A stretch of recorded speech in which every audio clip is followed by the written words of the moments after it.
Hello students, स्वागत है आपका फिजिक्स विथ इलेक्ट्रॉनिक्स पाठशाला में। आज के इस लेक्चर में हम लोग स्टैटिस्टिकल मैकेनिक्स यूनिट सेकेंड का सबसे लास्ट टॉपिक पढ़ेंगे, जिसका नाम होगा बोल्ट्जमैन एंट्रोपी रिलेशन। ठीक, ये क्या आपका बोल्ट्जमैन एंट्रोपी रिलेशन है या लास्ट टॉपिक है सेकेंड चैप्टर का। मतलब आज हम लोग स्टैटिस्टिकल मैकेनिक्स आधा फिनिश कर लेंगे। अब इसके बाद हम लोग क्लासिकल मैकेनिक्स के थर्ड चैप्टर पर चलेंगे। साथ ही साथ हम लोग स्पेक्ट्रा में अगर पेपर सेकंड की बात करें तो उसका पार्ट बी पढ़ रहे हैं, और स्पेक्ट्रा में भी हम लोग एक चैप्टर कम्प्लीटली फिनिश कर लिए हैं। अब हम लोग जैसे पार्ट बी का सेकंड चैप्टर, मतलब पेपर सेकंड का जो पार्ट बी है स्पेक्ट्रोस्कोपी, जैसे ही उसका क्या करेंगे सेकंड चैप्टर फिनिश करेंगे, उसका तुरंत क्वांटम मैकेनिक्स पर अप्रोच कर जाएंगे। ठीक, उस पर चले जाएंगे। ठीक, चूँकि स्पेक्ट्रोस्कोपी का जो फर्स्ट चैप्टर था काफ़ी लेंदी था, इस वजह से उसमें काफ़ी टाइम लगा और 17 लेक्चर हम लोग को लगे उसको कंप्लीट करने में, क्योंकि मैं नहीं चाह रहा था कोई टॉपिक स्किप किया जाए। एक एक टॉपिक मैं वहाँ पे कवर कर दिया हूँ। ठीक, अब जो सेकेंड चैप्टर है वो छोटा है, तो वो एक हफ्ते के अंदर फिनिश हो जाएगा, और उसके बाद हम लोग क्या करेंगे, फिर क्वांटम मैकेनिक्स के थर्ड चैप्टर पे चले जाएंगे। ओके, तो देखिए जो आज का टॉपिक है ये क्या है, बोल्ट्जमैन एंट्रोपी रिलेशन। ठीक, तो बोल्ट्जमैन ने क्या किया, एंट्रोपी और थर्मोडायनेमिक प्रोबेबिलिटी के बीच में क्या किया, एक रिलेशन इस्टेब्लिश किया। कब रिलेशन इस्टेब्लिश किया? 1896 में।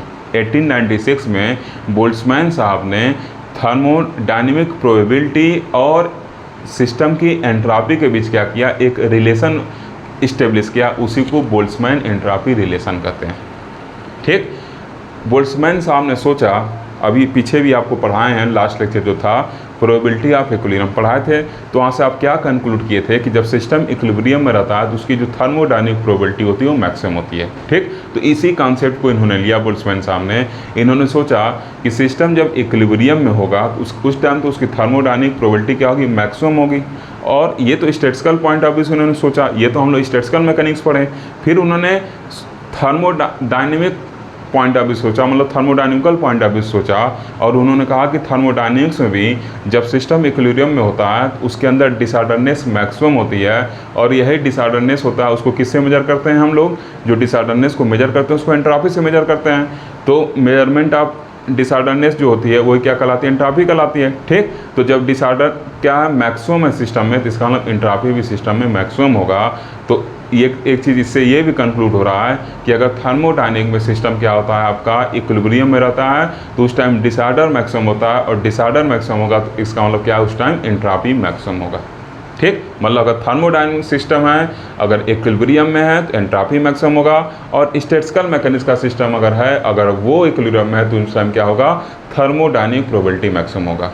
ठीक, और देखिए अगर थर्मोडायनेमिक में सिस्टम इक्विलिब्रियम में नहीं है तब भी क्या करता है, वो अपने अंदर चेंजेस लाता है, अपने अंदर डिसऑर्डरनेस लाता है, और तब तक लाता है जब तक मैक्सिमम डिसऑर्डरनेस तक ना पहुँच जाए, मतलब जब तक कि वो अपने आप को इक्विलिब्रियम कंडीशन में ना स्टेबल कर ले। और जैसे इक्विलिब्रियम कंडीशन में आया उसके अंदर डिसऑर्डरनेस मैक्सिमम होगा और एंट्रोपी क्या हो जाएगी, मैक्सिमम हो जाएगी।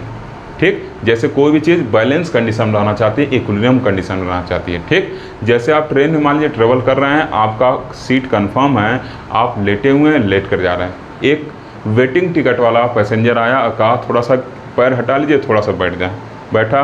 फिर एक और आया तो वो कहेगा थोड़ा और इधर खिसकिए, तो ऐसे घिसकते घिसकते एक टाइम ऐसा आएगा कि आपको उठकर बैठ जाना पड़ेगा। तो ये क्या हो रहा है, डिसऑर्डरनेस हो रहा है। ठीक, और ये डिसऑर्डरनेस क्यों हो रहा है, ये स्टेट में आपके स्टेट में चेंज क्यों हो रहा है, बस इस वजह से हो रहा है कि जो आपके बगल वाले, अगर उनको हम मालिक्यूल कहें तो वो क्या करना चाह रहे हैं, अपने आप को बैलेंस कंडीशन में लाना चाह रहे हैं।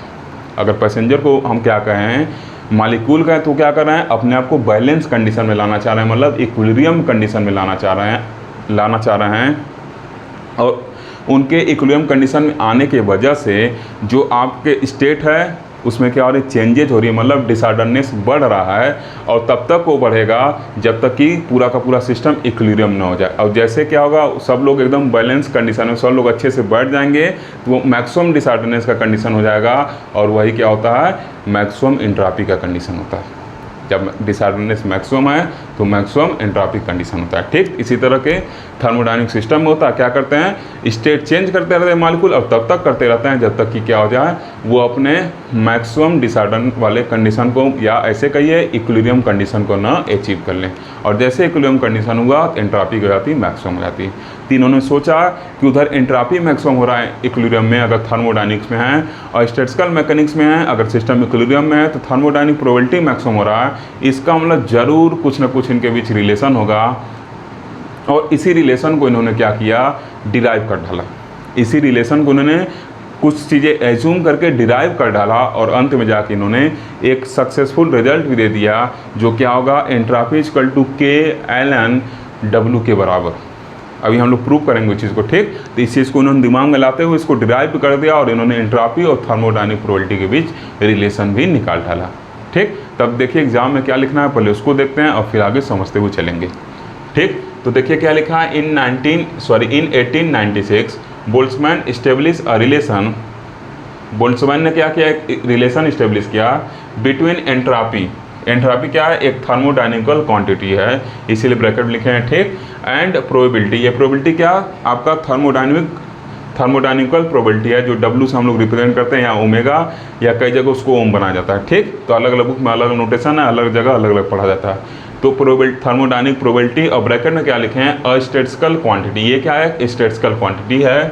ठीक, तो उन्होंने क्या किया, 1896 में एंट्रोपी और प्रोबेबिलिटी के बीच एक रिलेशन क्या किया, इस्टेब्लिश किया। ठीक, अकॉर्डिंग टू बोल्ट्जमैन के according the equilibrium state of any system is the state of maximum probability. कल हम लोग पढ़े थे, ठीक, कि जब कोई भी सिस्टम इक्विलिब्रियम स्टेट में रहेगा तो उसकी प्रोबेबिलिटी क्या होती है, मैक्सिमम होती है। तो वही इन्होंने कहा है, वही ये कह रहे हैं। ठीक, दैट इज अर्थात the probability of system in equilibrium state is maximum, मतलब जो सिस्टम की प्रोबेबिलिटी होती है इक्विलिब्रियम स्टेट में वो क्या होती है, मैक्सिमम होती है। ठीक, ये कल हम लोग पास्टुलेट ऑफ इक्विलिब्रियम में देख चुके हैं, या स्टैटिस्टिकल मैकेनिक्स का पास्टुलेट भी उसको नाम दिए थे, तो उसमें हम लोग देख चुके हैं। But from thermodynamical point of view, लेकिन अगर थर्मोडायनेमिक्स के दृष्टिकोण से देखा जाए तो the equilibrium state is the state of maximum entropy. तो जो इक्विलिब्रियम स्टेट होता है किसी सिस्टम का, वो क्या होता है, मैक्सिमम एंट्रोपी का कंडीशन होता है। मतलब किसी का जो इक्विलिब्रियम स्टेट होगा वो maximum state of maximum entropy होगा। ठीक, मतलब उस टाइम क्या होगा, उस सिस्टम का एंट्रोपी जो होगा वो मैक्सिमम स्टेट में रहेगा।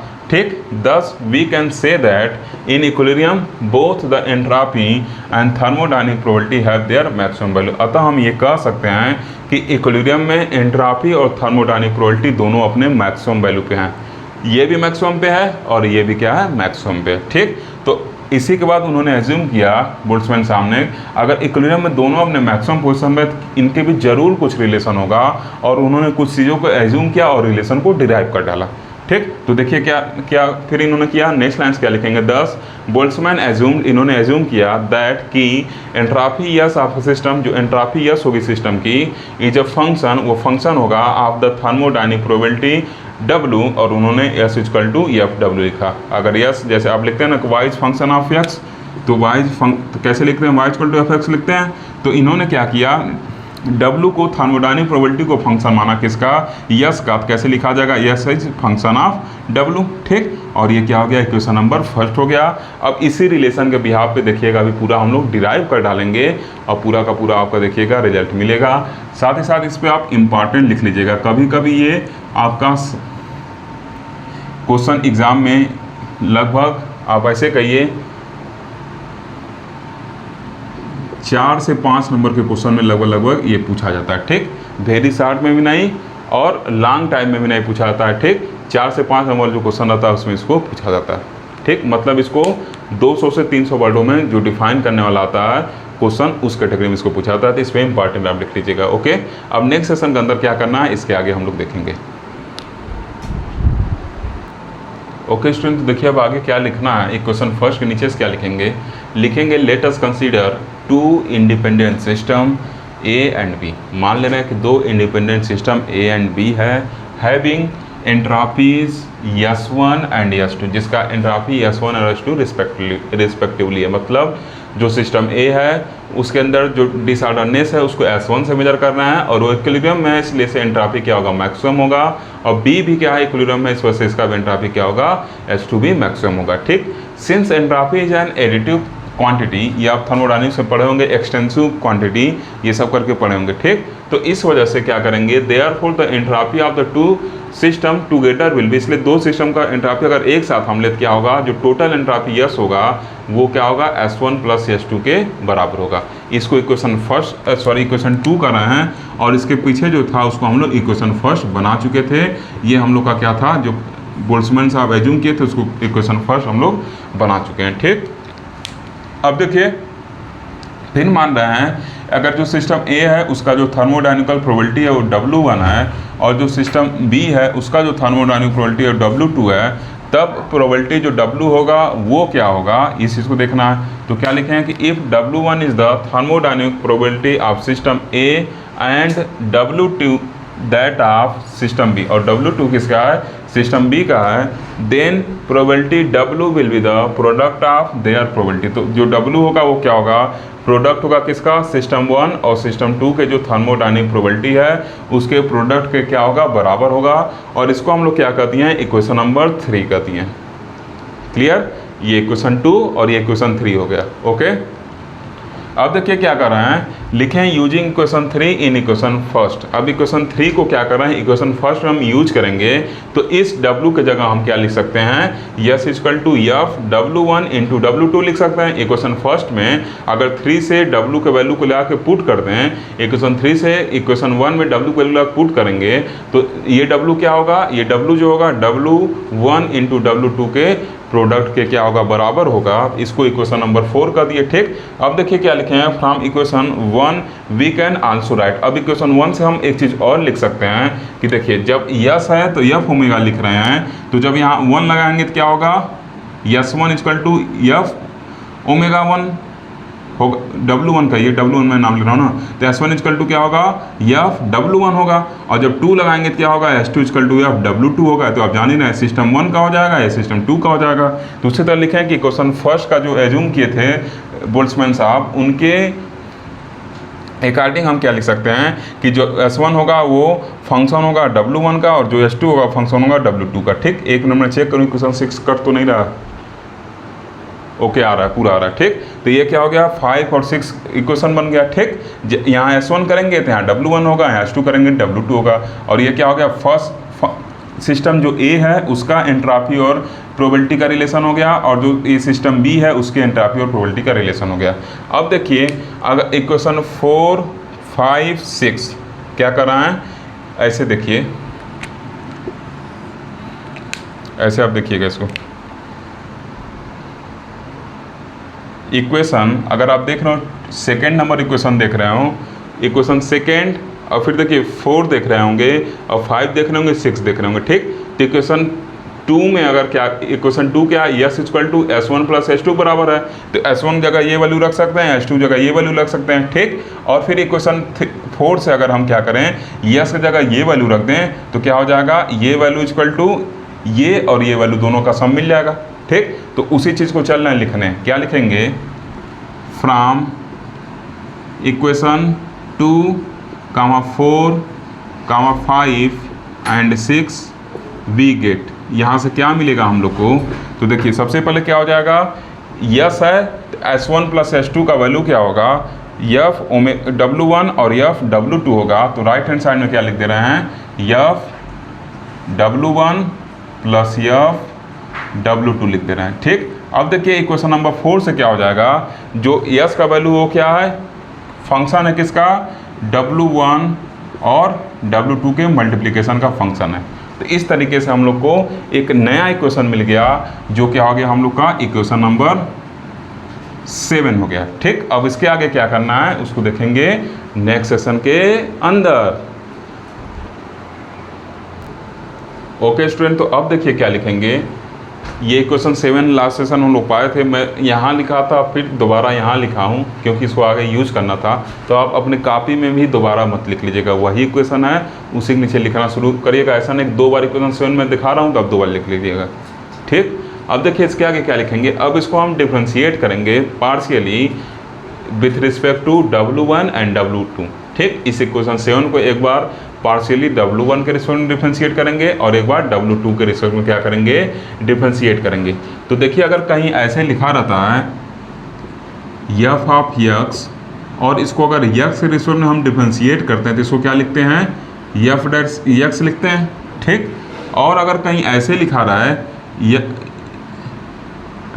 रहा है f ऑफ एक्स वाई और इसको अगर x के रिस्पेक्ट में हम डिफ्रेंशिएट कर रहे हैं तो क्या लिखेंगे, y f डैश x, ऐसे लिखते हैं। तो वही कंडीशन यहाँ भी है। मान लीजिए W1 W2 अगर ये x y तरह ट्रीट हो रहा है तो जब इसको डिफ्रेंशिएट करेंगे तो लेफ्ट हैंड साइड में क्या है, f ऑफ W1 और W2 है। तो W1 के रिस्पेक्ट में कर रहे हैं तो उस टाइम W2 क्या होगा, आपका कांस्टेंट होगा, तो उसको क्या कर लेंगे, बाहर कर लेंगे। सबसे पहले देखिए इसका जो डिफ्रेंशिएशन होगा वो क्या होगा, एक चीज़ में ऐसे होगा ना, y f dash X Y, ठीक। अब देखिए सबसे पहले हम क्या करेंगे, इसको जब आप मैथ में पढ़े हैं कि f ऑफ एक्स वाई कहीं लिखा है तो उसी तरह यहाँ क्या लिखा है, f ऑफ W1 W2 लिखा है, सेम ऐसे लिखा है जैसे ये बताया हूँ। तो सबसे पहले क्या करेंगे, इसको डिफ्रेंशिएट करेंगे। तो डिफ्रेंशिएट करेंगे तो क्या हो जाएगा, f डैश W1 W2 हो गया। एक बार डिफ्रेंशिएट किए W1 के रिस्पेक्ट में f डैश W1 W2 हो गया, ठीक। अब पार्शियली कर रहे हैं तो W2 कांस्टेंट होगा, तो जब इसका डिफ्रेंशिएशन करेंगे तो W2 आएगा।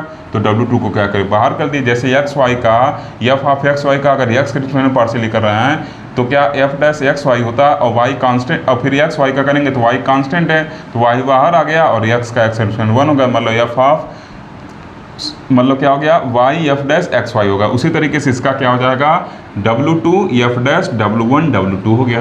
तो क्या हो गया, W2 f dash W1 W2 हो गया।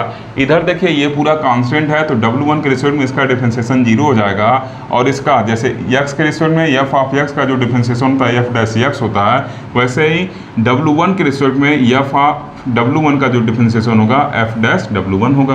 क्लियर। सिमिलरली जब W2 के रिस्पेक्ट में करेंगे तो अब W1 कांस्टेंट होगा तो W1 बाहर निकल जाएगा और ये क्या हो जाएगा, f डैश W1 W2 हो गया। और इधर क्या हो जाएगा, ये टर्म कांस्टेंट है तो ये 0 हो जाएगा, वेनिश हो जाएगा और ये क्या हो जाएगा, ये f डैश W2 हो जाएगा, ठीक। तो 8 और 9 2 इक्वेशन हम लोग को मिल गए, ठीक। अब देखिए क्या कर रहे हैं, ऑन डिवाइडिंग 8 बाई इक्वेशन 9। अब इक्वेशन 8 को 9 से डिवाइड कर रहे हैं तो राइट हैंड साइड को मैं लेफ्ट हैंड साइड में कर लिया हूँ। क्या लिखा हूँ, f डैश डिवाइड करेंगे तो क्या होगा, इसके मतलब f dash W1 divided by f dash W2 होगा तो उसको यहाँ लिख लिए हैं, ठीक। और right hand side left hand side जिसको मैं राइट हैंड साइड में लिख रहा हूँ, आप ऐसे लिखिए कोई दिक्कत नहीं है, आप इसको इधर और इसको इधर लिखिए तभी कोई दिक्कत नहीं है। क्लियर। ये आपको पता है a बराबर b इक्वल टू b बराबर a लिखने में कोई दिक्कत नहीं है, आपको पता है मैथ स्टूडेंट है, ठीक। आप देखिए जब इसको डिवाइड करेंगे तो ये दोनों क्वांटिटी सेम है तो ये क्या हो जाएगा, आपस में कैंसिल हो जाएगा और W2 बाई W1 बच जाएगा, उसको लिख लिए। अब इसको ऐसे लिख सकते हैं कि W1 इसको अगर क्रॉस मल्टीप्लिकेशन करते हैं तो क्या हो जाएगा, W1 f dash W1 is equal to W2 multiplied by f dash W2 is equal to dot dot dot equal to K लिखे हैं, ठीक। देखिए जब हम लोग स्टैटिस्टिकल मैकेनिक्स में जब डील करते हैं चीज़ों को तो इनसेम्बल इस चैप्टर में आपको पढ़ा है। इनसेम्बल क्या होता है, कलेक्शन ऑफ सिस्टम्स होता है, सिस्टम का कलेक्शन होता है। तो ज़रूरी नहीं है कि 2 ही सिस्टम रहे।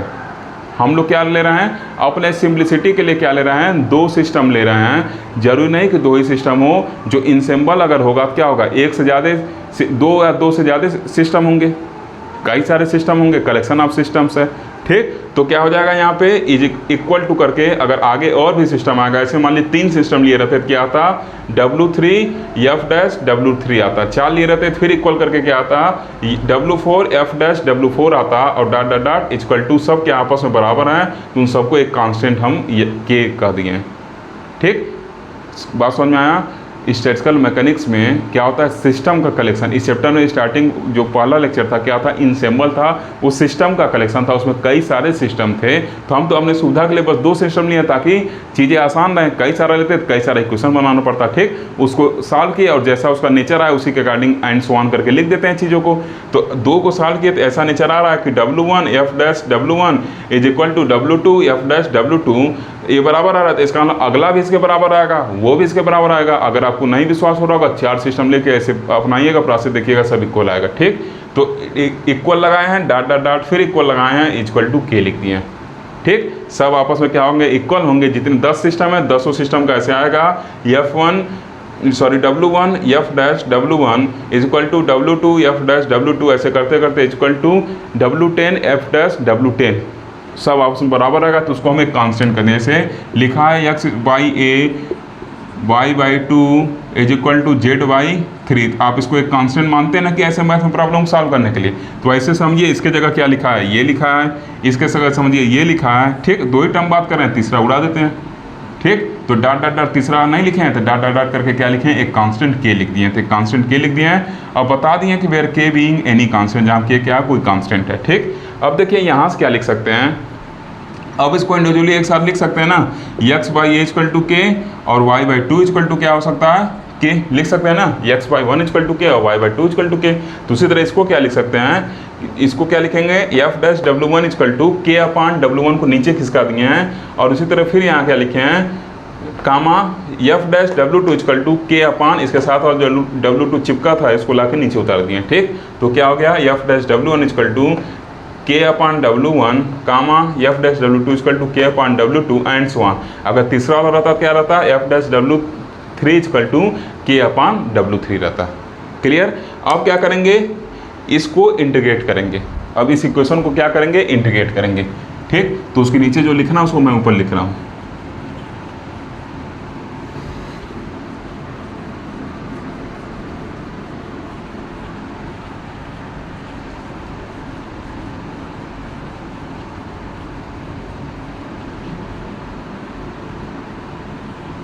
देखिए क्या लिख रहा हूं, इंटीग्रेटिंग बोथ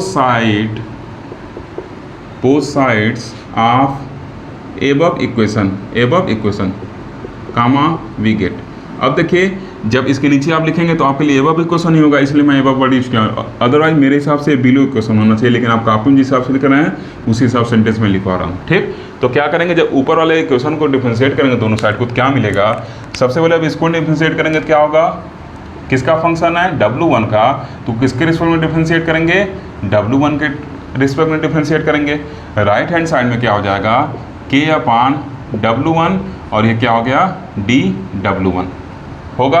जब इसको आप इंटीग्रेट करेंगे, देखिए ये दोनों क्या होते हैं, एक दूसरे के रिवर्स होते हैं। ये डिफरेंशिएशन है और ये इंटीग्रेशन है, दोनों एक दूसरे के रिवर्स होते हैं। तो यहाँ से क्या आपको मिलेगा, f ऑफ W1 आपस में एक दूसरे क्या करते हैं, कैंसिल कर देते हैं, ठीक।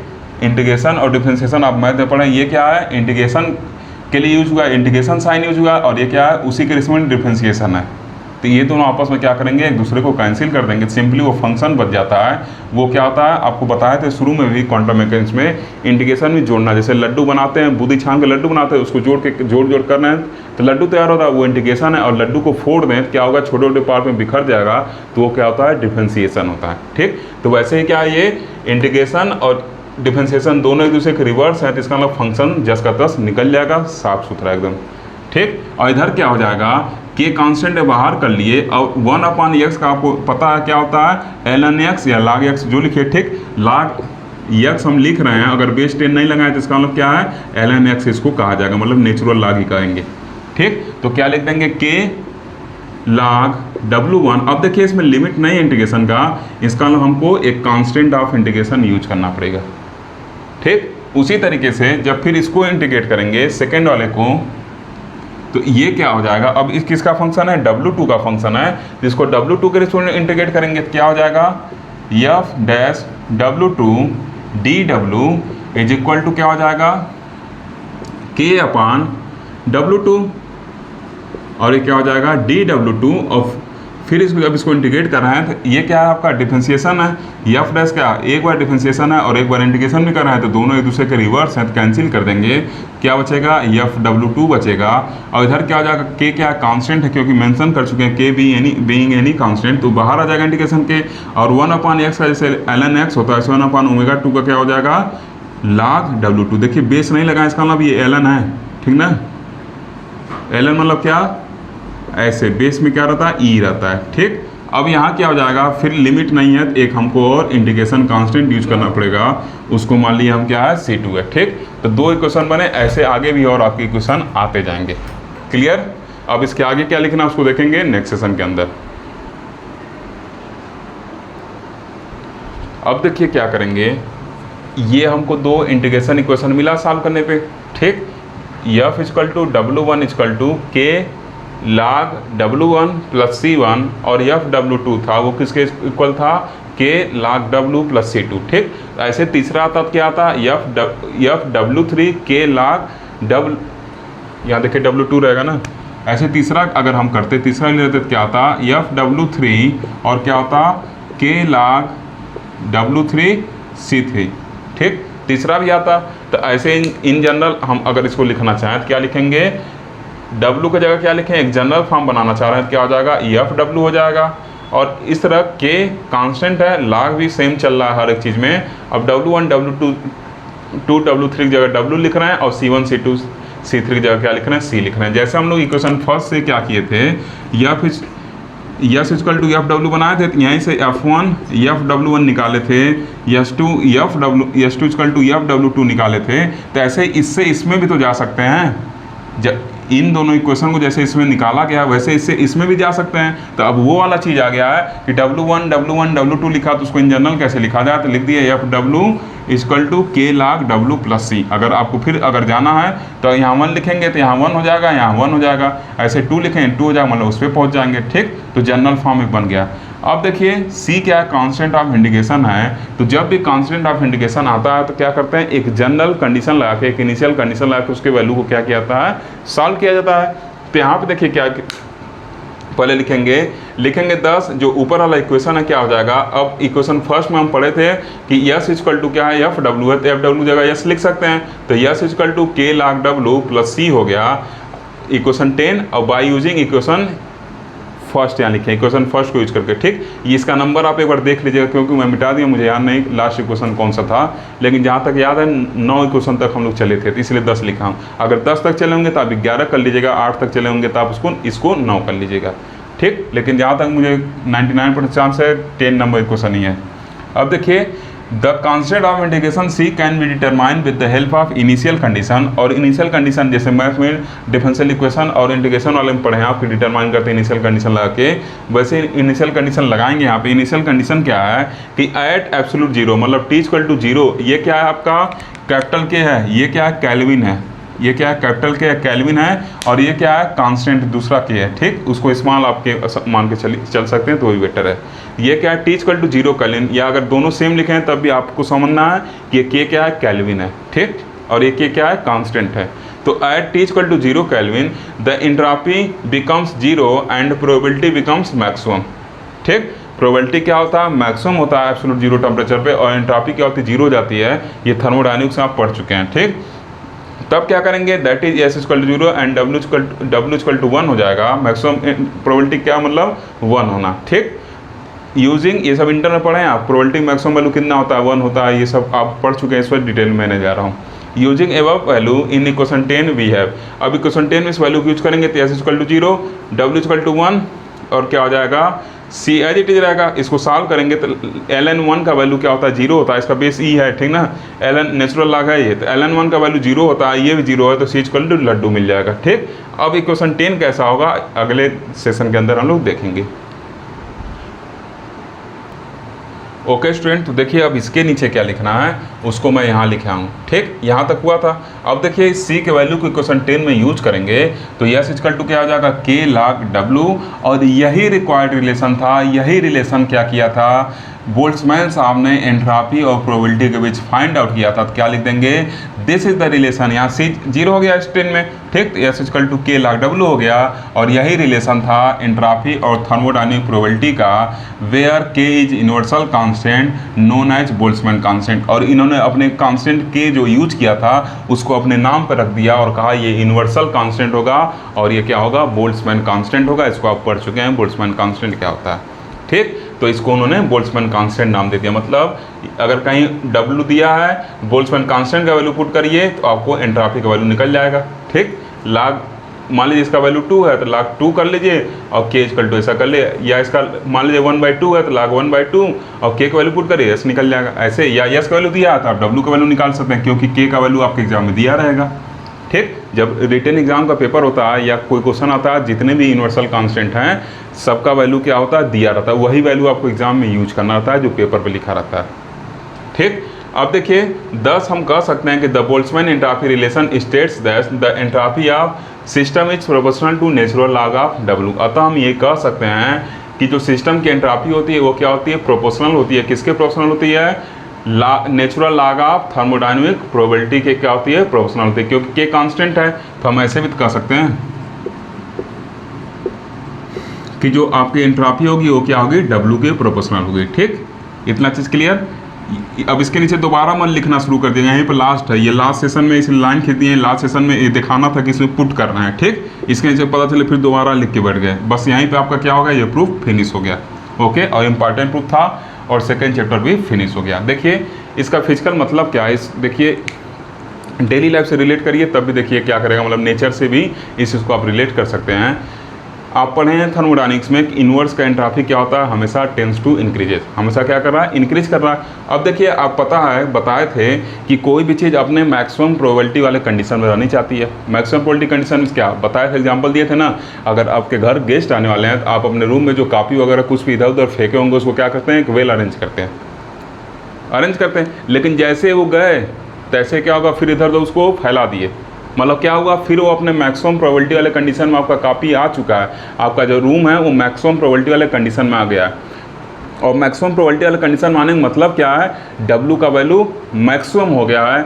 और क्या हुआ, जब उसको एक अरेंज करके रखे थे, अरेंज वे में रखे थे, तो उस टाइम डिसऑर्डरनेस कम था आपके रूम में, और जैसे उसको फैला दिए डिसऑर्डरनेस बढ़ गया, तो इसका मतलब एंट्रोपी भी बढ़ना चाहिए, मतलब एंट्रोपी बढ़ेगा। और उसका मैथमेटिकल प्रूफ क्या है, जब आप क्या किए मैक्सिमम प्रोबेबिलिटी वाले कंडीशन में आए तो W का वैल्यू बढ़ा, देखिए एंट्रोपी क्या होगा, बढ़ेगा। मतलब ये स्टैटिस्टिकल मैकेनिक्स जो है एकदम नेचर से रिलेटेड है, क्लियर है। नेचर में जो चीज़ हो रहा है वो देखिए बता रही है कि W क्या हो रहा है, अगर बढ़ रहा है तो यस बढ़ रहा है, ठीक। जैसे गेस्ट चले गए तो आप पूरा फिर फैला वाला कि इधर उधर सब फेंक डाले, तो हेडफोन कहीं और फेंके हैं, टेबल कहीं और है, आपका सीट टेबल, कॉपी कहीं और है, बुक कहीं और है, ठीक। तो मैक्सिमम प्रोबेबिलिटी वाले कंडीशन में आपका रूम फिर चला गया, तो जब प्रोबेबिलिटी मैक्सिमम होगी तो एंट्रोपी क्या होगा, मैक्सिमम होगी, क्योंकि W वैल्यू बढ़ेगा, उसी के डायरेक्टली प्रोपोर्शनल है तो यस का वैल्यू भी बढ़ेगा, ठीक। एंट्रोपी भी क्या होगी, मैक्सिमम होगी।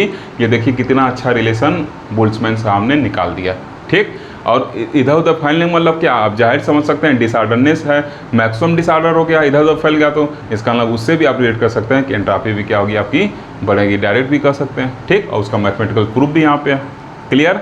तो आज के लेक्चर में बस इतना ही। अगर आपको लेक्चर अच्छा लगा लाइक करिए, शेयर करिए, तथा चैनल को अभी तक सब्सक्राइब नहीं किए सब्सक्राइब भी करिए। Thank you for watching.